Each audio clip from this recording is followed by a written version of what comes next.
Agora são 8 horas e 19 minutos. O Supremo Tribunal Federal começa a julgar hoje o processo que limita a ação policial em favelas do Rio de Janeiro. A gente vai até o Rio, então, para ouvir o Rodrigo Viga e saber o que é que, por enquanto, limita essas medidas. Viga. Tudo bem, Colombo? Bom dia para você, para a Lívia, para o nosso ouvinte espectador internauta da Jovem Pan, a famosa DPF das favelas, uma decisão tomada pelo ministro Luiz Edson Fachin durante a pandemia de Covid-19, que continua dando o que falar por aqui. Pessoas favoráveis e contrárias a essa medida que cria uma espécie de protocolo de atuação, um regramento para as incursões das forças de segurança do estado do Rio de Janeiro, especialmente em áreas conflagradas.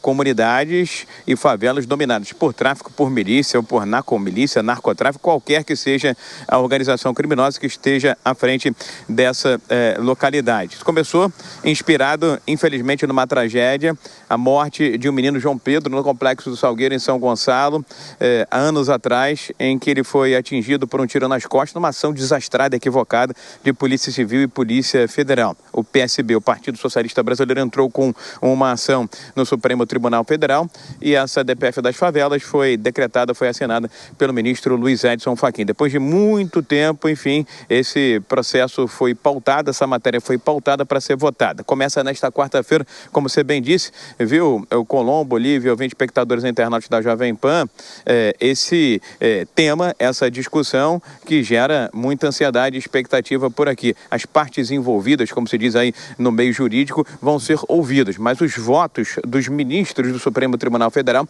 devem ser dados somente a partir da semana que vem. Provavelmente na semana que vem saberemos se a DPF das favelas cai ou se permanece de pé. O fato é que o governo do estado do Rio de Janeiro defende a queda desse regramento. Algumas organizações e setores que representam atividades econômicas do Rio de Janeiro estiveram em Brasília se posicionando também contra a DPF das favelas por entenderem, governo e esses segmentos da atividade econômica, que isso ajudou a robustecer e fortalecer o crime organizado por aqui. Aproveitando a oportunidade para quebrar o protocolo, viu, meu caro Colombo, ouvintes, espectadores e internautas da Jovem Pan, a polícia do Rio de Janeiro está à procura desde ontem de um homem que envenenou com um chumbinho 2 crianças que infelizmente morreram de 7 e 6 anos de idade em Cavalcante, também na zona norte da capital. Ele é Rafael Furtado, tem 26 anos de idade, é ex-companheiro de uma mulher que perdeu um filho nessa tragédia em Cavalcante. Inicialmente,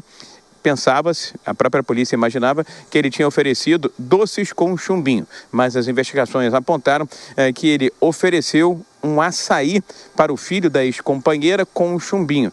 Só que esse menino acabou compartilhando com um coleguinha da escola. Os dois passaram mal e, infelizmente, não resistiram. A prisão dele é apenas uma questão de tempo, Colombo. Valeu, Viga. Rodrigo Viga, ao vivo, direto do Rio de Janeiro. Quero voltar ao assunto original, então, Vilela, para pedir sua opinião sobre o que é que o Supremo Tribunal Federal deve decidir.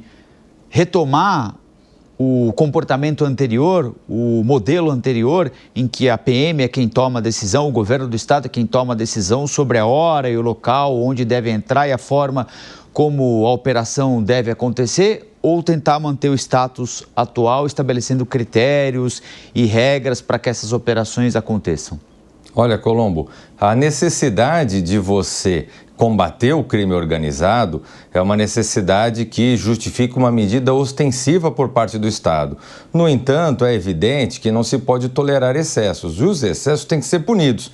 E a legislação, a interpretação da legislação, os julgamentos mantidos pelo Judiciário tem justamente que coibir os excessos que porventura são praticados. Os maus policiais, as pessoas que se utilizam muitas vezes da estrutura do poder público para praticar crimes.